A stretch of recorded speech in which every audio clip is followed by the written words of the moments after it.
Ombudsman Boyeng Rimulya, si Jinggoy sasampaan na daw nila ng kasong plunder sa Sandigan Bayan. Ayon kay Boyeng Rimulya, Vice Chairperson, si Senator Jinggoy Estrada, may plunder case.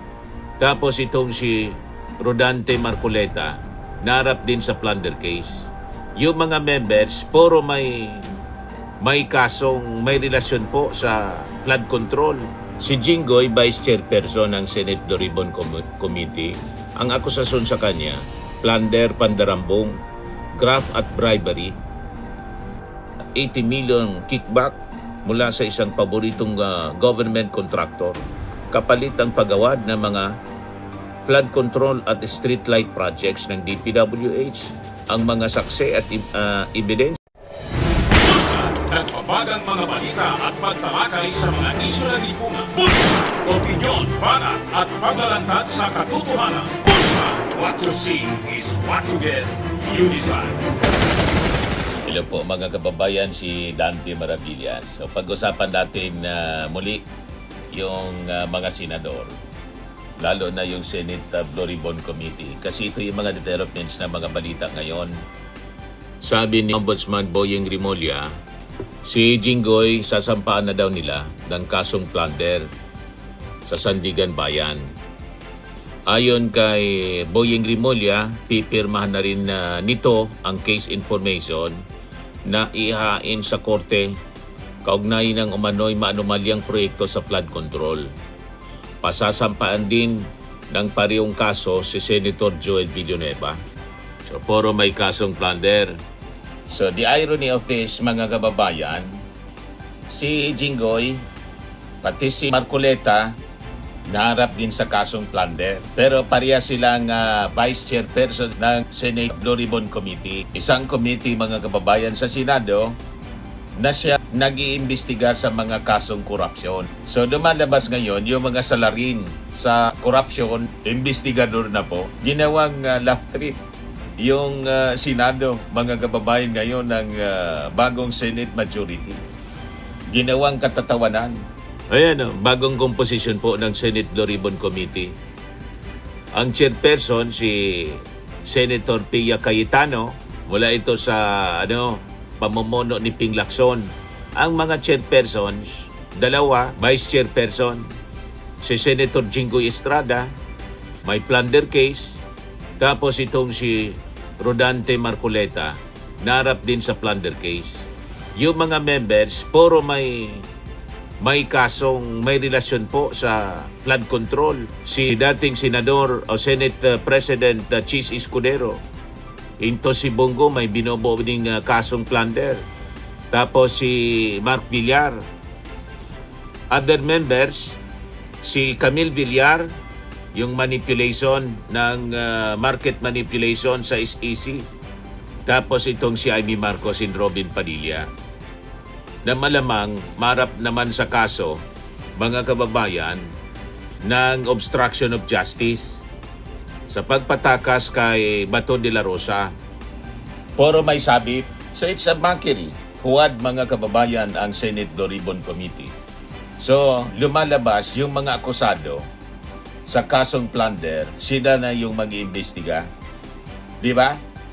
So paano po magkakaroon ng hustisya at katotohanan sa bilyon-bilyong flood control scam kung ang mismong namumuno at ilang miyembro, almost kalahati, nitong Senate Blue Ribbon Committee, yung bagong taga-direkta na dalawa, Vice Chairperson, naharap sa kasong plunder.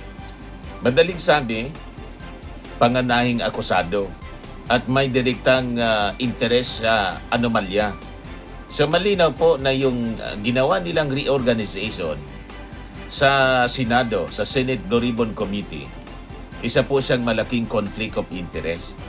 Halos kalahati po, mga kababayan, sa mga bagong miyembro ay direkta pong inuugnay, pinangalanan o iniimbestigahan sa nagpapatuloy na mga anomalya sa flood control projects dito po sa ating bansa. Sa ilalim po ng prinsipyo ng ating batas, ang isang hurado o investigador ay wala dapat na kinikilingan at walang personal na interes sa kaso. Sabi nga sa Latin, nemo iudex in causa sua. No one should be a judge in his own case. Wala dapat maging hukom na sino man mga kababayan sa kanyang sariling usapin o kaso. Kasi ikaw yung akusado tapos ikaw yung judge. That is a legal principle mga kababayan na hindi dapat baliin pero talagang makakapal po yung mukha diyan sa Senado. Nito mga members and officials ng Senate Blue Ribbon Committee. Alos kalati po, naharap sa kasong korupsyon, plunder, pagkatapos member ka ng Blue Ribbon Committee. Ano yan? So ang pag-upo ng mga politikong ito mga kababayan sa committing may kapangyarihang mag-imbestiga sa sarili nilang kinakaharap na anomalya ay isang tahasang pambabastos sa katarungan, pagbuwag sa check and balance at malinaw na conflict of interest po. Yan ang nakakalungkot na nangyari dito sa Senate majority. Yan dapat talaga magpalit po ng liderato sa Senado. Tingnan ninyo ito. Si Jinggoy, Vice Chairperson ng Senate Blue Ribbon Committee, ang akusasyon sa kanya, plunder, pandarambong, graft at bribery. Ang mga aligasyon sa kanya, tumanggap umano ng 30% ng kickback kapalit ng paglalaan ng pondo sa mga huwad substandard o ghost flood control project sa Bulacan. Ang mga testigo at ebidensya si Bryce Hernandez, siya mga kababayan no nagsiwalat ng milyon-milyon na kickback ni Jinggoy. Si Roberto Bernardo, former undersecretary, nag-turn na state witness siya. Tinuro itong si Jinggoy bilang isa sa mga nagkinabang sa irregularidad or irregular na alokasyon. Si Henry Alcantara, dismissed Bulacan 1st District Engineer, nagpatotoo sa mga illegal na transaksyon sa mga insertions ng pondo sa Angat River. Sa isang matinding krimen ng pandarambong o plunder ang kinakaharap po ni Jinggoy Estrada. So paano magiging credible ang isang vice chairperson ng Senate Blue Ribbon Committee kung ang sarili niyang driver at matataas na opisyal ng DPWH tulad ni dating DPWH Undersecretary Roberto Bernardo ang mismong nagturo sa kanya, mismong naglaglag sa kanya. So posibleng ang kanyang pag-upo rito bilang vice chairperson ng Senate Blue Ribbon Committee ay hindi para maghanap ng hustisya, kundi para gamitin ang kapangyarihan mga kababayan ng committee bilang panangga sa sarili niyang kaso. Ngayon, isa pa si Rodante Marcoleta, Vice Chairperson din. Ang akusasyon, issue ng 500 milyong allocables pork barrel. So paano siya nagsimula? Noong unang bahagi ng May 2026, binunyag ni Senator Ping Lacson sa isang kapihan sa Senado na si Marcoleta ay nakatanggap ng 500 milyong halaga ng mga infrastructure at flood control projects. Ang ebidensya, ang impormasyong ito ay nakabase sa mga handwritten notes ng yumaong DPWH Undersecretary Catalina Cabral. Lumabas din sa mga ulat na narinig ni Lacson ang tungkol sa bukulan o sabuatan mula sa isang kongresista noong kumpirmasyon ni dating DPWH Secretary Manny Bunuan sa Commission on Appointments kung saan si Marcoleta ang chairman ng Public Works Committee. So bakit naging kriminal? Bagaman ang paghiling ng allocable sa pagsingit ng proyekto ay hindi automatikong illegal, binigyang diin ni Lacson na nagiging kriminal ito kapag ang mga pundong hiningi ay napunta sa mga substandard o ghost projects, mga proyektong binayaran pero hindi naman ginawa. Yan po ang nakakalungkot na mga pangyayari dito sa Senado, sa Senate Blue Ribbon Committee mga kababayan. Ngayon, member ng Senate Blue Ribbon Committee si Chis Escudero. Alam na natin yung mga kinasangkutan ni Chis Escudero, di ba? Paulit-ulit nating naririnig sa mga investigation at balita. Majority member ng Senate Blue Ribbon Committee. Ano ang akusasyon sa kanya? graft, indirect bribery at malversation. Umano'y tumanggap ng 160 million, total of 280 million kickback mula sa isang paboritong government contractor. Kapalit ang pagawad ng mga flood control at street light projects ng DPWH. Ang mga saksi at ebidensya po, mga saksi, si Yusek Bernardo, dating DPWH Undersecretary, testigo sa pagdinig sa personal umano na kasama si Escudero at ang kontraktor sa Cork Wine Bar upang pag-usapan ang 160 milyong komisyon. Si Francis Ngo, bagman at kontraktor, nagbigay ng 30 milyong kontribusyon sa kampanya ni Chis Escudero noong 2022 at pinaboran umano sa mga proyekto. Ang Sandigan Bayan naglabas ng precautionary hold departure order laban sa kanya. So puro may kasong korupsyon mga kababayan ang members, almost kalahati. At may relasyon sa mismong iniimbestiga ng Senate Blue Ribbon Committee, yung flood control scandal. So ang kanyang pananatili bilang isang member ng Blue Ribbon ay isa pong tahasang panunumpil sa proseso ng investigasyon dahil hawak niya ang impluensya upang baluktutin ang direksyon na susunod po na mga pagdinig ng Senate Blue Ribbon Committee. Ngayon, isating member si Mark Villar. Si Mark Villar, mga kababayan, ang akusasyon sa kanya sinasailalim na ngayon sa Ombudsman Investigative Review at case build-up para sa posibleng graft at sabuatan. Umano'y pinaintudutan o naging bahagi ng pagawad ng 18 bilyong flood control projects sa mga questionabling kontraktor at kumpanyang may koneksyon sa kanyang pamilya noong siya pa ay DPWH Secretary 2016 to 2021. Yung mga saksi at mga ebidensya, Independent Commission for Infrastructure, yung ICI, ang komisyon na pinamunuan ni dating Supreme Court Justice Andres Reyes Jr. na nag-imbestiga sa kanya under oath at nagrekomenda ng kaso sa Ombudsman. Si Henry Alcantara, Bulacan Engineer, at mga kontratista Sara at Pacifico Discaya sumailalim sa closed-door sessions kasama ang ICI kung saan hiningi ang mga dokumento ukol sa 421 na hinihinalang mga ghost projects. Ang palusot na mga regular na empleyado lang ang gumawa ay hindi nagpapawalang visa sa command responsibility ni Villar bilang dating kalihim ng DPWH. Nang igawad ang 80 bilyong pesos na pondo para sa mahigit 400 na hinihinalang ghost projects na pabor sa mga kumpanyang dikit sa kanyang pamilya, nawala na siya ng karapatan na maging bahagi ng anumang committee nag-iimbestiga sa infrastruktura. Yan mga kababayan, yung mga nakakalungkot na mga kwento. So ang kanyang pananatili mga kababayan sa Senate Blue Ribbon Committee ay isang malaking insulto sa mga mamamayang binabaha habang ang kanyang pamilya ay nakikinabang umano sa pundo ng bayan. Sa member din si Bongo. Si Bongo, yung kumpanya ng kanyang pamilya, si LTG, sabit din po sa flood control scandal.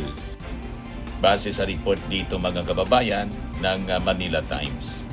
Yan, sabi rito, the government is investigating CLTG Builders, a company owned by the father of Senator Bongo, for its links to the contractors at the center of a flood control bribery scandal.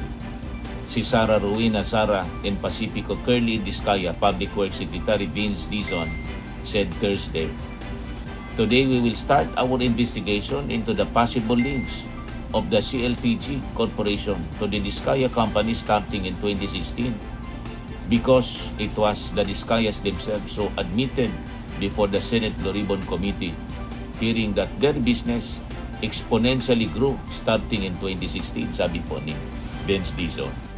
So puro sabit mga kababayan sa flood control anomalies. Ang halos kalahati ng members nitong Senate Blue Ribbon Committee na dapat mag-imbestiga. So paano yan mangyayari ang impartial investigation mga kababayan? Na yung mga investigador sabit Ganon din mga kababayan si Joel Villanueva na sabi dito kakasuhan na din ng Office of the Ombudsman, plunder. Si Joel Villanueva ang naging pangunahing arkitekto ng bagong mukha ng committee ito sa Senate Floribon Committee.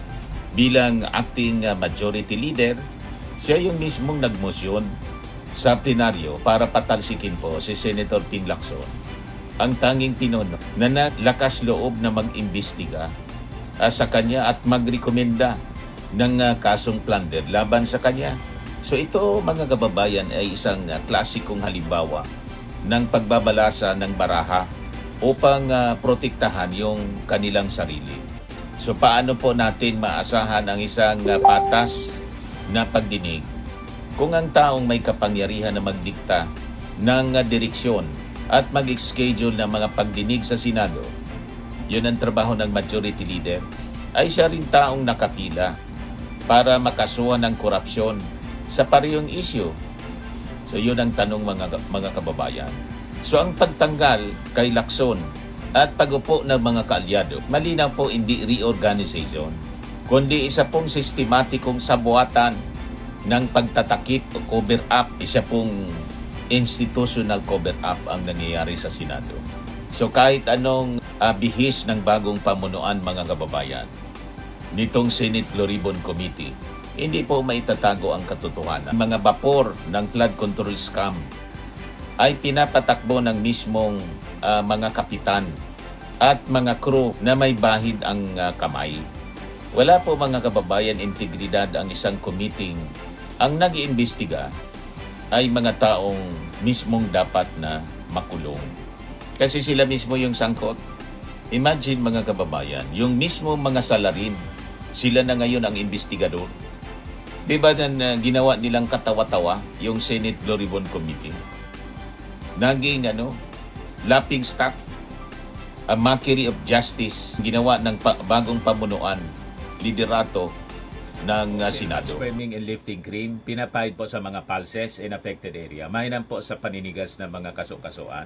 Ito naman po, Automax Radiant Serum. Sa mukha naman yung application, anti-aging po siya. You will look 10 years younger than your age. Sa mga cancer patients naman po, baka lang gusto ninyo itong itry. Neng siya red mixed fruit drink.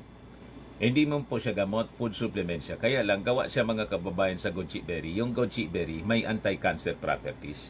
O ngayon, yung mga inquiries ninyo, dumiritso na lang kayo sa aming messenger sa Facebook para masagot namin agad. Ayos pa?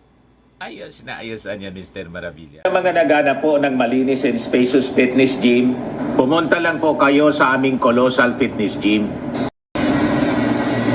May Grab car rental din po kami. But anyway, ito po pala yung aming bagong product na binibenta online. I am worldwide amazing pure organic barley powdered drink mix from Australia. Negosyo to ng aking anak na architect entrepreneur Riz Maravillas. Ayan po. Kontakin na lang po ninyo siya, Riz Maravillas on Facebook. Ang mga health benefits niya, boost immunity, improves digestion, enhance energy levels, packed with antioxidants, prevent cancer. Ito naman po yung bago naming product na binibenta online. Eye Glow Serum, whitening po siya. Tingnan ninyo yung epekto sa aking anak na architect before and now. Yung mga inquiries po ninyo, dumiretso na lang kayo sa kanyang Facebook account, Riz Maravillas.